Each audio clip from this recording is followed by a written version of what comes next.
Ang undisputed super bantamweight world champion na si Naoya Inoue hanggang sa ngayon ay wala pa rin daw kahinaan. Hiroto Kyoguchi, gigil na at gusto makabawi kay Vince the Ring Girl Hunter Paras. Hayaan kaya ito na mangyari ng Loverboy. Ang Chinese challenger sa ating kaubayan na world champion na si Pedro Taduran ay nagangas at sinabing hindi raw siya kakayanin ng Kid General. Dito po galing mga kwento ang balitang ibabagi ko sa inyo. Kaya tara, kwentuhan na!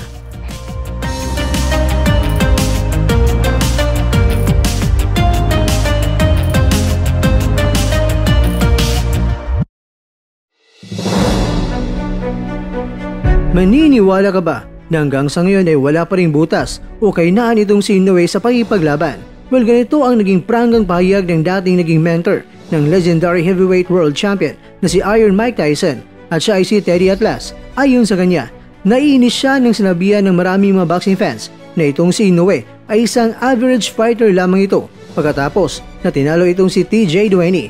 Dahil batay sa nakikita niya sa laban ni Inoue at ni Duany, ginawa lang o sinunod lang ni Inoue ang sarili niyang diskarte kung paano niya tapusin ang laban. Umabot nga raw ng 28 wins at meron siyang 25 na mga knockouts at wala siyang talo itong si Inoue.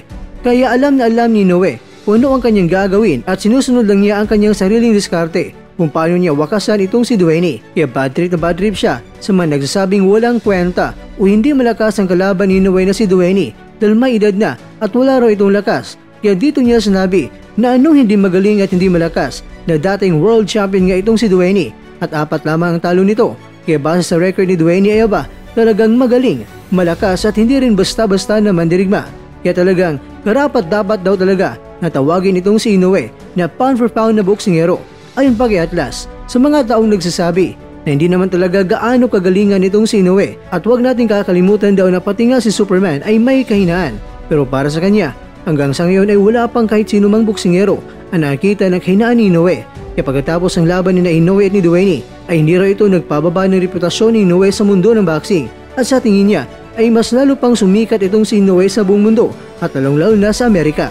Ikaw kwento, sang-ayon ka ba kay Sir Teddy Atlas na hanggang sa ngayon ay wala pa rin kahinaan itong si Inoue? Samantala, puno ng puot ang puso ng Hapon na si Kyoguchi dahil hindi pa rin niya natanggap na natalo siya sa nakarang laban niya sa kanyang karibal na Ring Girl Hunter.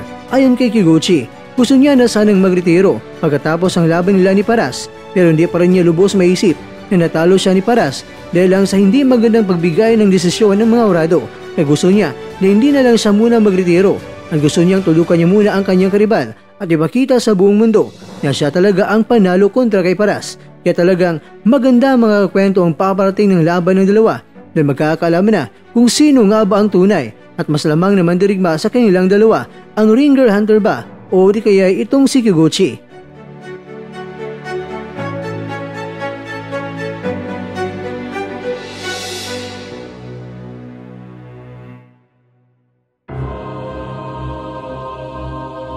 Mga kakwento, siya si Zhu Diansing, ang susunod na makakalaban ni Taduran. Ito ang unang depensa ni Taduran sa kanyang koronang hinahawakan. Dadayo siya sa Korea dahil doon gaganapin ang kanilang bakbakan. Ngayong November 23 na po yan. Malayo pa man ay nag-angas na ang Chinese challenger kay Taduran na ang presyo na ibibigay sa laban ay hindi raw makakayanan ni Taduran. Kaya naman, tingnan na lang natin ang pagyayabang ng Chinese na ito. Tahimik lang yan si Taduran pero sobrang delikado. Kaya naman kabayan, good luck sa paparating na laban mo.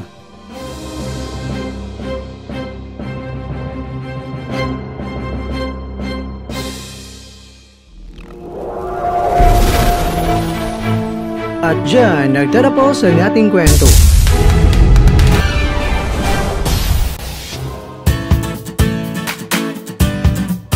Maraming salamat mga kakwento sa inyong panunod. Pero baka naman mga kwento ay nagustuhan niyo po ang kwento natin ngayon. Baka pwede niyo po akong mabigyan dyan ng like, subscribe at pa-click na rin sa bell button.